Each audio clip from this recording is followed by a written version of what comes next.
What if I shared the story? Have you ever heard the story of the kids who saw their mum killed? No. Yeah, just...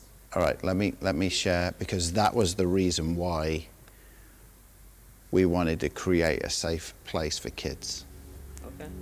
But it all started in this gym. This gym? Yeah. We had just bought the Dream Center, and it was one of the first nights where we were actually doing basketball right here in this gym. There was two kids that came, they were brothers, and they came to play ball, but one of the brothers became a handful.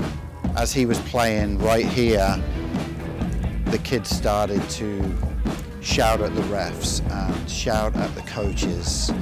He started pushing kids aside while playing basketball. He became a bit of a problem.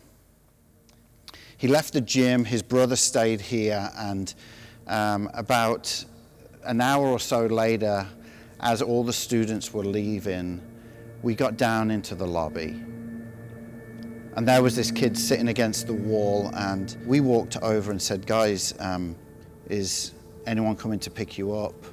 And as I said that, an old gentleman came through the door. It was the boy's grandparent. I pulled him aside and said, "Can you tell us a little bit about this one young man? Tonight we've had a bit of trouble." And the gentleman started to cry.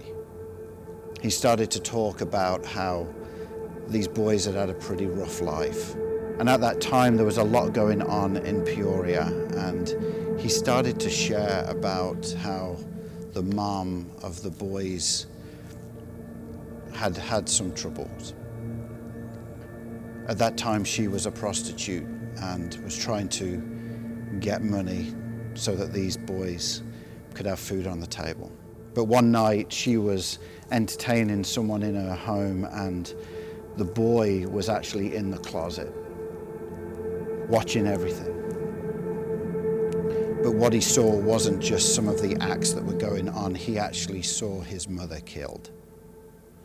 At that time there was a serial killer that was going around Peoria after prostitutes, and he took her out.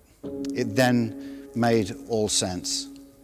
We understood why this boy had no respect or regard for any male role model in that gym.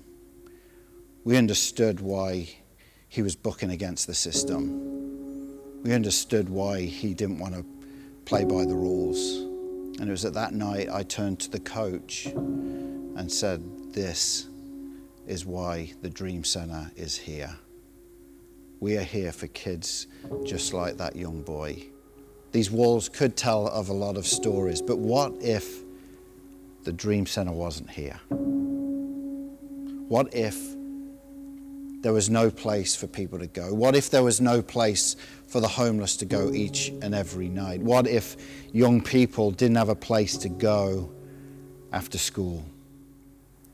What if this building wasn't here? What if you, as the volunteers at Dream Center, what if you as donors of the Dream Center weren't here, making this all happen? But the reality is, there is a Dream Center here. That over these next years, people are going to walk in and there are going to be new stories that these walls are going to hear about. That there are going to be people's lives changed. That there's going to be resurrection in people's lives. That dreams are going to spark. And that's because of you and what you do at Dream Center. Dream Center isn't just a building, it's the vehicle for us to be able to bring life change to so many. You get to be a part of that, not just today, but into the future. You truly can turn dreams into reality. So I just want to thank you.